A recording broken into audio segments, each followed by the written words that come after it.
बंधनों को तोड़ देता है, जुओं को तोड़ देता है, हर तरह के बंधन और जुए यीशु के नाम से टूटेंगे। और आज खुदावंद तू इज्जत और जलाल पाएगा हमारे बीच में। हम तेरा शुक्र करते हैं कि तू अपने नाम और कलाम में यकता खुदावंद है। दूसरा कोई भी खुदावंद तेरी सन्नतें बेमिसाल हैं। ऐ खुदावंद किसके पास जाएं? हमेशा की जिंदगी की बातें तेरे पास हैं। तेरे पास आए हैं तेरे बंदे को लेकर, आज इससे हम कलाम हो और इसके मुंह में कलाम डाल, ताकि ये तेरा कलाम आज हमारे बीच में शेयर कर सके और खुदावंद का खुद बरकत पाए और हमें बरकत का खुदावंद का बहस बनाए, ताकि हम दूसरों को भी खुदावंद तेरी बरकत से ओ खुदावंद ना कर सके, दूसरों को तेरी इस नाम से बरकत कर सके। एक तेरा शुक्र और तेरी तारीफ, सारा जलाल, सारी इज्जत, सारी प्रसिद्ध नाम को देते हैं यीशु के नाम में।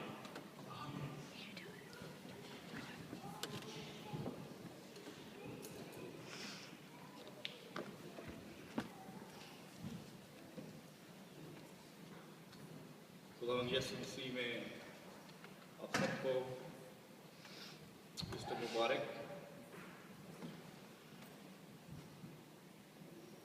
मैं खुदा का निहायत शुक्रगुजार हूँ कि जिसने ये मौका बख्शा कि मैं आप लोगों के साथ उसके कलाम को शेयर कर सकूँ।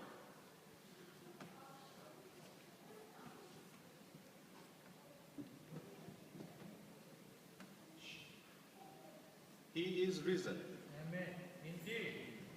Indeed, He is risen. Hallelujah. Hallelujah. वो जिंदा है Yes, sir. Yes, sir. और उसने मौत पर फतह पाकर हमको क्या बख्शा है? हमेशा की जिंदगी बख्शी। लूका की इंजील उसका 24 बाब और उसकी पहली 12 आयात मैं आपके सामने पढ़ूंगा। सबत के दिन तो उन्होंने हुक्म के मुताबिक आराम किया, लेकिन हफ्ते के पहले दिन वो सुबह सवेरे ही उन खुशबूदार चीजों को जो तैयार की गई थी लेकर कब्र पर आई और पत्थर को कब्र पर से लुढ़का हुआ पाया, मगर अंदर जाकर खुदावंद यीशु की लाश ना पाई। और ऐसा हुआ कि जब वो इस बात से हैरान थी तो देखो, दो शख्स बुराक पोशाक पहने उनके पास आ खड़े थे। जब वो डर गई और अपने सर जमीन पर झुकाए तो उन्होंने उनसे कहा कि जिंदा को मुर्दों में क्यों ढूंढती? वो यहाँ नहीं बल्कि जी उठा है। याद करो कि जब वो गलील में था तो उसने तुमसे कहा था, जरूर है कि इब्ने आदम गुनाहगारों के हाथ में हवाला किया जाए और मसलूब हो और तीसरे दिन जी उठे। उसकी बातें उन्हें याद आईं और कब्र से लौटकर उन्होंने उन 11 और बाकी सब लोगों को इन सब बातों की खबर दी जिन्होंने रसूलों से ये बातें कही। वो मरियम मगदलीनी और यूहन्ना और याकूब की मां मरियम और उनके साथ की बाकी औरतें थीं। मगर ये बातें उन्हें कहानी सी मालूम हुई और उन्होंने इनका यकीन ना किया। इस पर पतरस उठकर कब्र तक दौड़ा गया और छुप कर नजर की और देखा कि सिर्फ कफन ही कफन है और इस माजरे से ताजुब करता हुआ अपने घर चला गया। खुदावंद अपने पाक कलाम को पढ़े और सुने जाने पर अपना हुक्म बख्शे।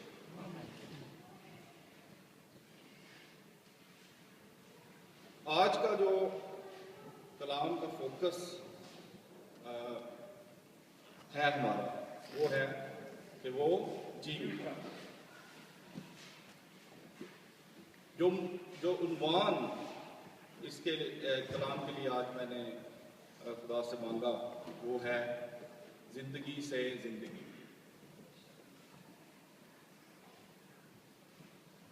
मसीह के जी उठने की का जो बयान है वो चारों अंजील में हमें मिलता है।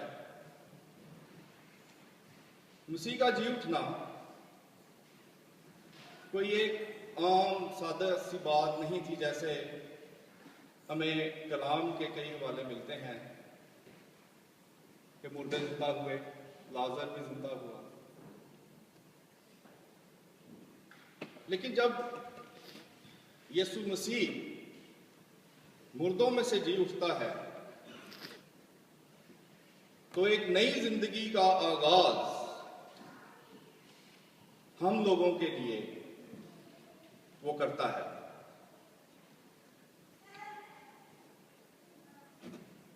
और ऐसी जिंदगी जिसमें ना उम्र की कोई मियाद है, ना दोबारा मरना है, ना जिस्म का सड़ना।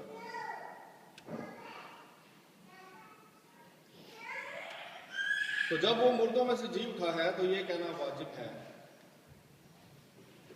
कि वो जिंदा था, जिंदा है और जिंदा रहे। तो जिंदगी से जिंदगी तक का सफर ये ईस्टर हमें बताता है। यूहन्ना की अंजील उसका पहला बाब, उसकी पहली 3 आयात में है कि इब्तिदा में कलाम था और कलाम खुदा के साथ था और कलाम खुदा था और यही इब्तिदा में खुदा के साथ था।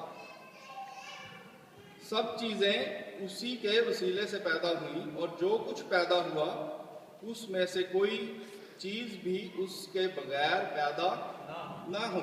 इसका मतलब है कि वो शुरू से जिंदगी बख्शने वाला है, था नहीं है।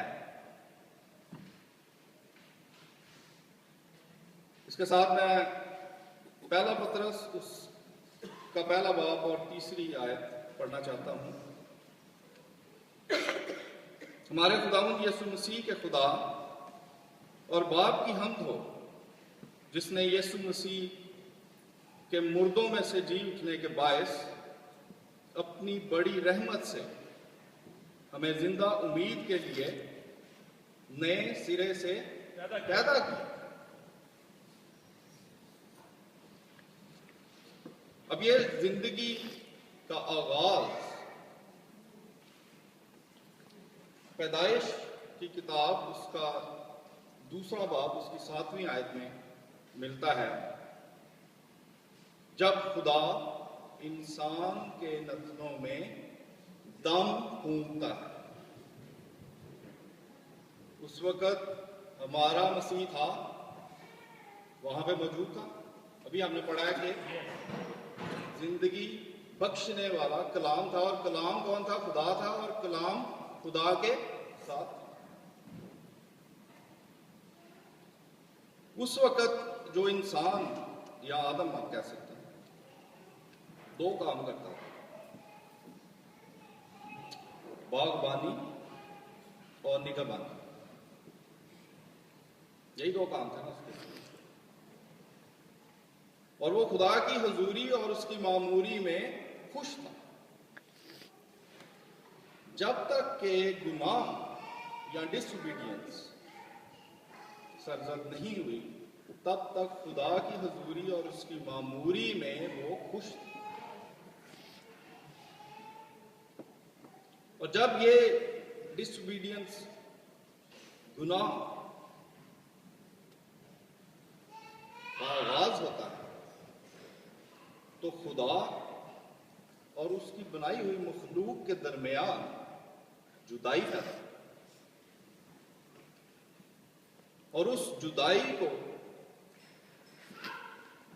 उसको फिल करने के लिए, उस मिलाप को करने के लिए हमारा यीशु मसीह बरा बन के हमारे लिए इस जमीन पर आता है। और अभी हमने गुड फ्राइडे पे उसके साथ कलमात पर गौर किया है कि किस तरह वो हमारी खातिर, हमारे गुनाहों की खातिर अपनी जान देकर हमें बचाता है। और जब इंसान खुदा की हजूरी में से निकाल दिया जाता है तो मौत का डंग फतह हासिल करता है। और उस वक्त से लेके उस वक्त तक जब मसीह ने हमारे गुनाहों का कफारा नहीं दिया, इंसान मुख्तलिफ परेशानियों में, उलझनों में, दुखों में, तकलीफों में, बीमारियों में घिरा हुआ नजर आता है। और मौत की रस्सियों से जकड़ा हुआ नजर आता है। कहीं इंसान हमें कत्ल करता हुआ, कहीं सलाब में डरता हुआ, मरता हुआ, कुर्बानी चढ़ाता हुआ, बेघर सफर करता हुआ, शरीयत को मानता, रोता, पुकारता और उम्मीद करता और इंतजार करता हुआ नजर आता है कि कब मुझे इन चीजों में से छुटकारा मिले।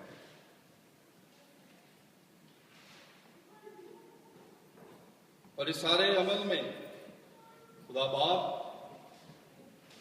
कभी भी इंसान को अकेला नहीं छोड़ता और हर एक परेशानी, हर एक दुख में से रास्ते के लिए उसको गाइड करता है कि यहां पे चलो, ऐसे करो तो तुम बचो।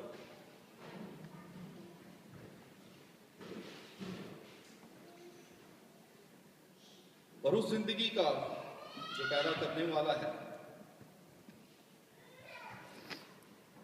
वो जब हमारे गुनाहों के कफारे का जरिया बनता है तो यूहन्ना की इंजील उसका 3रा बाब उसकी 16वीं आयत हमें याद दिलाती है, क्योंकि खुदा ने दुनिया से ऐसी मोहब्बत रखी कि उसने अपना इकलौता बेटा बख्श दिया ताकि जो कोई उस पर ईमान लाए हलाक ना हो बल्कि हमेशा की जिंदगी पाए। वो जिंदगी जो इब्तिदा में थी, जो हमारे दरमियान रही और आज भी हमारे साथ है।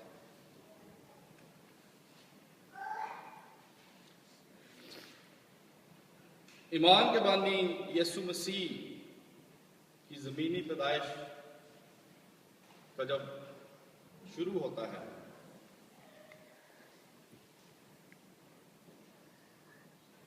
तो ताबेदारी की रूह, फर्माबरदारी की रूह गालिब आती है और जो काम उसको बाप सौंपता है वो उसको पूरा करता है।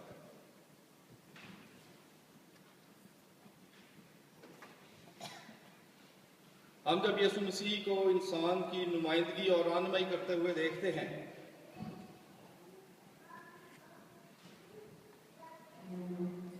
तो कई दफा इंसान की समझ से बालातर बातें होती हैं, जैसे पानी का मैल बनना, मुर्दों का जिंदा होना, बीमारों का शिफा पाना, इंसान का पानी पे चलना।